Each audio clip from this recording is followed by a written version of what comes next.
When you're doing your driving test, you're going to have to deal with hazards.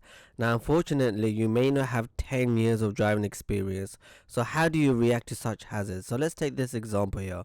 You're turning right at the roundabout coming up. You can tell by your position, you're the driver here. Like, you position to the right, you've indicated. You're looking right, you're looking ahead. And as you go forward, you've indicated right. Who would have the priority? So you can see the car on the right has stopped. So they probably stopped for the bus coming through. You're now behind this white car. You've indicated right. Do you have the I mean, what would happen in this situation? So comment below your answer. Who has a priority here? Do you, the driver?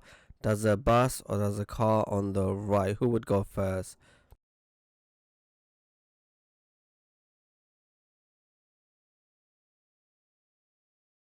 Now, as you can see, both the driver and the bus thought they could make it. And from the bus's point of view, they have to wait for the driver because the driver's indicated right. The bus has to be a bit more cautious because the driver is on the right. So had there been a driving test for the bus, they would fail. Now, for the driver, if we just play back the clip, the driver should have probably taking it a little bit more slower, react a little bit more quicker, but we can understand why the driver made the decision. Their car on their right was stopped. They took advantage. They were quite quick to move off. So look how quickly they moved off. So they felt they were quick enough. But obviously the bus is very long. The bus took its time, and now the driver had to react. Now the examiner may give it a minor. They may, if they were strict, decide no, they should have waited. Up to the examiner's discretion. It does seem like it would be a bit harsh to fail the driver because their right was poor, so they decided to make the call to go. Let's show you another clip of a bus affecting the driver.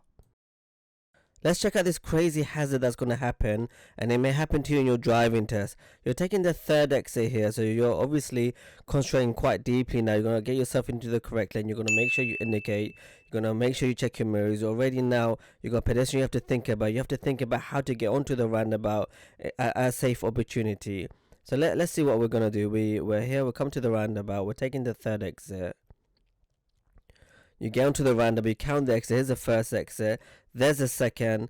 Let's see what happens now. As you drive, taking the third, you're coming around, and hang on a minute. Now the bus has come through, and you have to now react. You have to react to the bus, otherwise you'd fail your driving test. So who was in the right here? Was the bus right to go, or was the driver, was it their priority? So pause the video and comment below. Was the student wrong to have gone, or was the bus wrong? Comment below. And we're just going to tell you exactly why it was so difficult. Because when you're taking the third exit, as you're coming off, as you count the exits. So in this situation, the third exit, as you're going around, as you count up to the second exit, you have to check your left mirror and then consider coming off, okay? Maybe you might consider moving across lanes, but you have to check your left mirror. So while you're checking the left mirror, you may then miss this bus trying to cut you in. So that's why it's extremely difficult. Look, they broke the student flow of moving across. They had to come to a sudden stop. And look, this car's now cut through on the left lane. Maybe the student wanted to get into the left lane, but now they couldn't. Or maybe they couldn't even check the left mirror now because they now had to think about the bus. So watch out for these hazards. Unfortunately, as a driver, you have to deal with all these situations.